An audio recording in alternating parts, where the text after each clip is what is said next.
Big TV భక్తి సమాచారం WhatsApp ఛానల్లో జాయిన్ అవ్వండి. అన్ని విశేషాలు ఎప్పటికప్పుడు తెలుసుకోండి.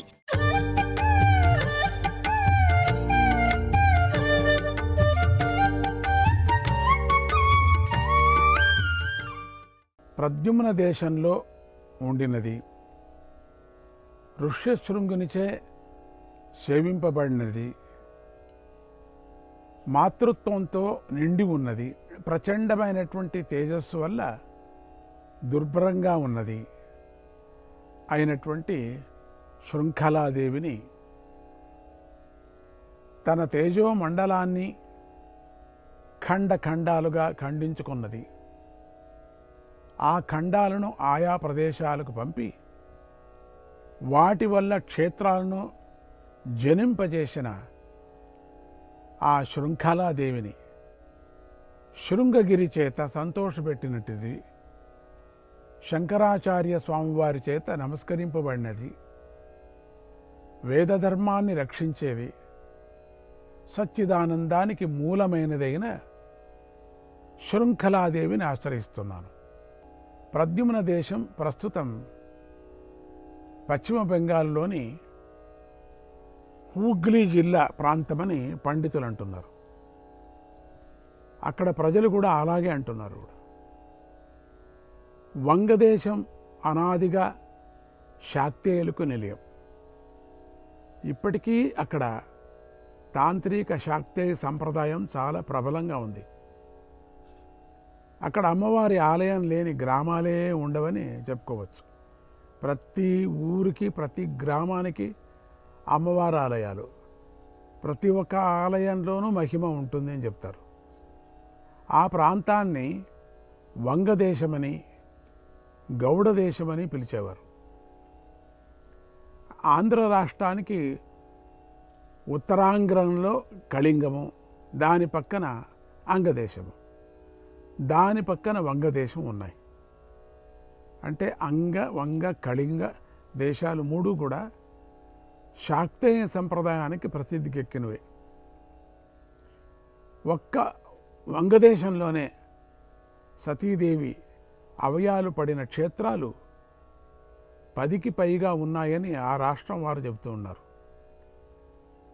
ఇక్కడ పూర్వకాలంలో గొప్ప గొప్ప ఆలయాలు అనేకం ఉండేవి కూడా. కానీ శత్రుదేశాల తాకిడి వల్ల, రెండవది ప్రకృతి ఉపద్రవాల వల్ల అనేక ఆలయాలు, క్షేత్రాలు నామరూపాలు లేకుండా పోయాయి. అనేక చోట్ల ఉత్తమ ఉపాసకులైన మహాత్ముల క్షేత్రాలను వేరే వేరే చోట్లకు తీసుకువెళ్లారని కూడా తెలుస్తుంది. ప్రస్తుతం పశ్చిమ బెంగాల్ గాను, బంగ్లాదేశం గాను, వంగదేశము గాను విడిపోయి ఉంది. ఈ రెండు ప్రాంతాల్లోనూ కూడా శృంఖలాదేవి అనే క్షేత్రం ప్రస్తుతం ఎక్కడా కనిపించడం లేదు. కొందరు హూగ్లీ జిల్లాలోని పాండుపా గ్రామంలో గల దేవియే శృంఖలాదేవి అంటున్నారు. ఇలా కనిపించకపోవటానికి శత్రువుల తాకటి వంటి రాజకీయ కారణాలే కాక మరికొన్ని ఆధ్యాత్మిక కారణాలు కూడా ఉన్నాయని పెద్దలు చెబుతూ ఉంటారు. వాటిని మనం కొంచెం పరిశీలిద్దాం. పూర్తిగా అయ్యలేదు, కొంచెం. శృంఖలాదేవి అనేటువంటి పదంలోని శృంఖల అనే పదానికి సంఖ్యల అని ప్రసిద్ధమైన అర్థం. అప్పుడు శృంఖలాదేవి అంటే సంకెళ్ళు విడిపించే దేవి అని కానీ, సంకెళ్ళు వేయబడినట్లుగా కదలకుండా ఉండేదేవి అని కానీ అర్థం చెప్పాలి. కానీ ఈ సత్యం ఇది కానే కాదు. రెండు కూడా పచ్చి బాలింతరాలు వేసుకొని నడికట్టుకి శృంఖల అనే పేరుంది. కొత్తగా ప్రసవించి చంటివాడికి పాలిస్తున్న రూపంలో ఉన్న తల్లి కనుక ఆమెను శృంఖలాదేవి అన్నారు. ఆ రూపంలో ఉన్నది అమ్మవారు. పసివాడికి పాలిచ్చినట్టుగా కనపడుతున్నది. అందుకని శృంఖల అనేటువంటిది. వడ్డాణం, పెద్ద వడ్డాణం వేసుకున్నది. అంటే పొట్ట కింద జారిపోతుంటే కొంతమంది బెల్ట్ వేసుకుంటారే, ఆ బెల్ట్ వేసుకున్న వాళ్ళంతా శృంగలమ్మ అని చెప్పుకోవచ్చు, ఏం తొందర లేదు. వాళ్ళందరినీ కూడా శృంగలమ్మ గారు అని పిలిచవచ్చు. కొంతమంది మగవాళ్ళు కూడా బెల్ట్లు వేసుకుంటుంటారు, వాళ్ళని శృంగలప్ప అని కూడా పిలుచుకోవచ్చు, ఏం తొందర లేదు. వాళ్ళకి నమస్కారం కూడా చేసుకోవచ్చు.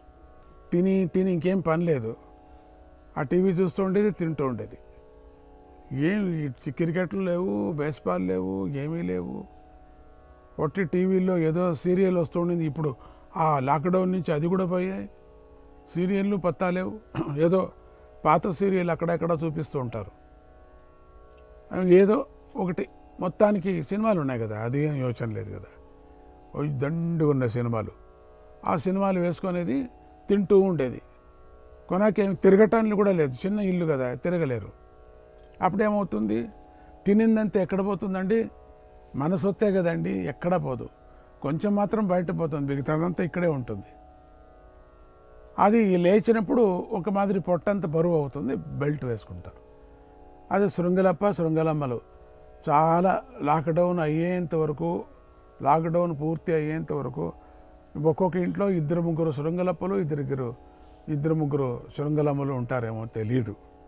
అందుకని అది ఆ పేరు అమ్మవారికి వచ్చింది, శృంఖలాదేవి అని అమ్మవారికి ఆ పేరు. అమ్మవారికి అందుకు మనం కూడా పెట్టుకోవద్దు, దానికి వెళ్ళేది. ఈ క్షేత్రంలో సతీదేవి యొక్క కన్ను పడ్డదని కొందరు, అంటే అమ్మవారిని సతీ అగ్ని ప్రవేశం చేసినప్పుడు అమ్మవారు శివుడికి పిచ్చిపెట్టి ఆ శరీరాన్ని పూర్తిగా కాలుతుందా, కాలేదు కదా, ఆ శరీరం అగ్నిదేవత కదా అమ్మవారు, కాలేదు, శరీరం అట్లే ఉండిందట. ఆ అగ్నిలో అట్లా కొంచెం ఏదో కాలినట్టుగా చూపించింది అంటారు, కానీ కాలేదు అది. ఆ శివుడు తట్టుకోలేక, ఆ ప్రకృతి అమ్మవారిని విడిచిపెట్టలేక, ఆ పరశివుడు, పరంధాముడు, పరమాత్ముడు, మా నాన్నగారు ఆ పైన వేసుకొని ఆ శరీరాన్ని అట్లా పిచ్చిగా తిరుగుతూ ఉన్నాడని చెప్పుకున్నాం కదా మనం.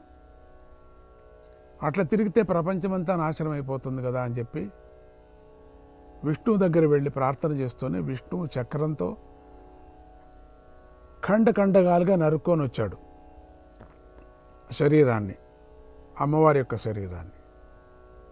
ఆ శరీరం ఎక్కడెక్కడో పడ్డాయి క్షేత్రాల్లో, అది చెప్పుకున్నాం కదా. ప్రసిద్ధమైనటువంటి 18 క్షేత్రాలు, ప్రసిద్ధి అయిన 12 క్షేత్రాలు, మరి 51 అక్షరాలు, ఇవన్నీ చెప్పుకొని వచ్చాం కదా మనం.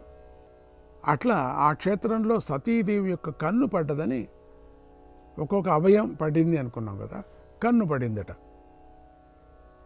కొంతమంది స్తనమే పడ్డదని కొంతమంది చెప్తున్నారు. దీనికి సరియైన పురాణ ప్రమాణం కనిపించడం లేదు. స్తనం పడిన దానికి లేదు, కన్ను పడిన దానికి కూడా ప్రమాణాలు కనపడటం లేదు. 18 పీఠాలలో ఉంది కనుక సతీదేవి యొక్క అవయవం ఏదో ఒకటి మాత్రం ఇక్కడ పడి ఉండక తప్పదు అని మనం నిర్ణయించుకోవాలి. కొంతమంది మాత్రమే ఆ క్షేత్రానికి వెళ్ళేవారు. ఎందుకంటే అమ్మవారి రూపంలో కూడా రాక్షసుల్లాగా మోహించే వాళ్ళు ఉంటారు కదా, రాక్షసత్వం ఉన్నది కదా, మనుషుల్లో కూడా ఉంది కదా. అమ్మవారి విగ్రహాలు చూసినప్పుడు కూడా, అమ్మవారు ఫోటోలు చూసినప్పటికి కూడా సినిమా యాక్టర్లకు పోలుస్తారు చాలామంది. అట్లా పోల్చే వాళ్ళంతా రాక్షసులు.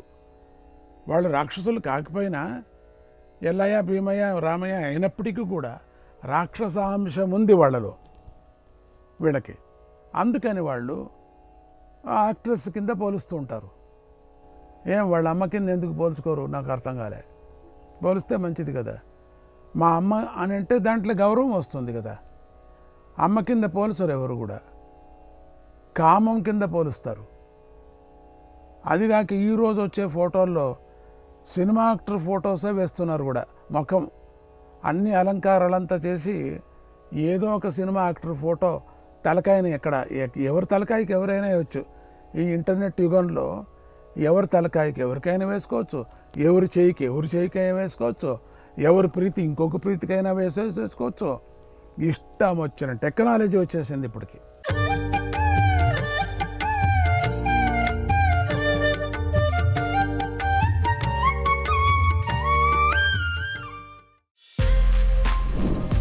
For more videos like this, subscribe Big TV channel.